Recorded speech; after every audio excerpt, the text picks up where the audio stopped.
Albert Einstein का नाम लेते ही हमें E=mc², theory of relativity, space time सिद्धांत दिमाग में आते हैं। अल्बर्ट आइंस्टीन ही वह व्यक्ति थे जिन्होंने न्यूटन के गुरुत्वाकर्षण को नए रूप में सामने रखा। साधारणतः साइंटिस्ट पहले एक्सपेरिमेंट्स करते हैं फिर थ्योरी देते हैं, लेकिन अल्बर्ट आइंस्टीन की इमेजिनेशन व थॉट पावर इतनी ज़्यादा थी कि वह सोचकर सीधे ही थ्योरी को लिखते थे फिर एक्सपेरिमेंट को करते थे।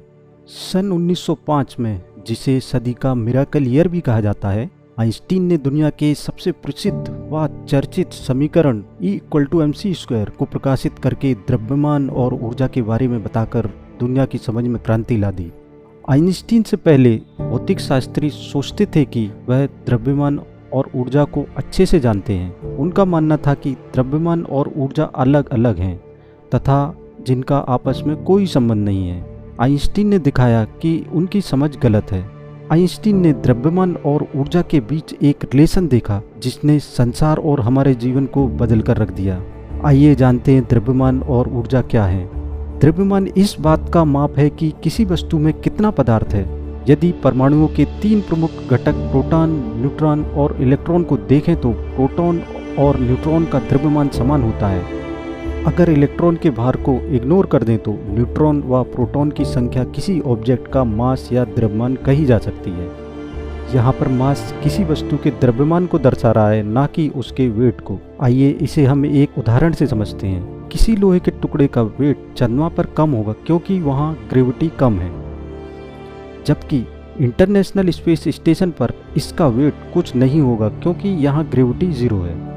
लेकिन इस टुकड़े का मास हमेशा एक सा रहेगा।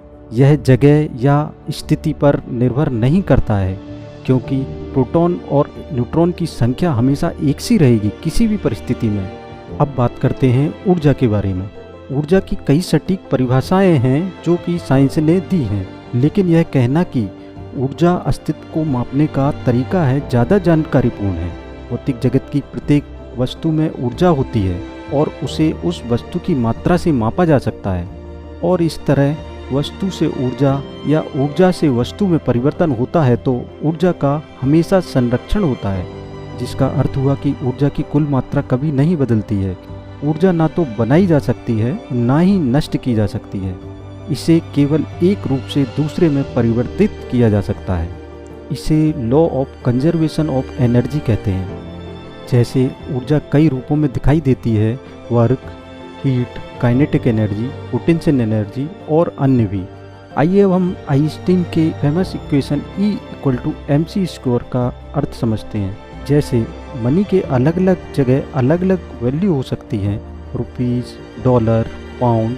जब कोई व्यक्ति USA से इंडिया आता है तो उसे $1 की वैल्यू इंडिया में निकालने के लिए उस समय के एक्सचेंज वैल्यू से उसे मल्टीप्लाई करना होगा। जैसे $1 × 73 = 73 रुपीज़। इसी प्रकार किसी मैटर के मास को यदि स्पीड ऑफ लाइट के स्क्वायर से मल्टीप्लाई करेंगे तो हमें उस मैटर की इक्विवेलेंट एनर्जी प्राप्त हो जाएगी।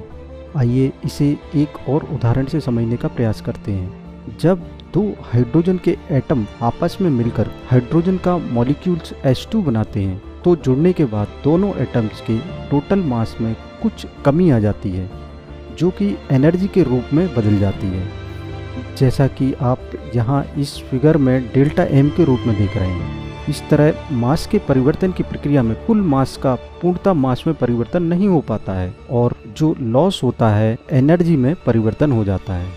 जैसा कि साइंटिस्ट कहते हैं, प्रत्येक सेकंड हमारा सूर्य लगभग 554 मिलियंस ऑफ टन्स हाइड्रोजन आपस में जलाकर लगभग 550 मिलियंस ऑफ हीलियम में परिवर्तन करता रहता है, और यह 4 मिलियन ऑफ मास हीट व लाइट में कन्वर्ट होती रहती है। इस तरह जो प्रक्रिया सूर्य के अंदर चलती रहती है उसे न्यूक्लियर फ्यूजन कहते हैं। यह वह प्रक्रिया है जिसके कारण सूर्य व अन्य तारों में प्रकाश व ऊष्मा होती है और जो उन्हें पावर प्रदान करती है। यदि आपको हमारा यह वीडियो पसंद आया है तो इसे लाइक करें और हमारे चैनल कॉस्मोलॉजी हब को सब्सक्राइब करें।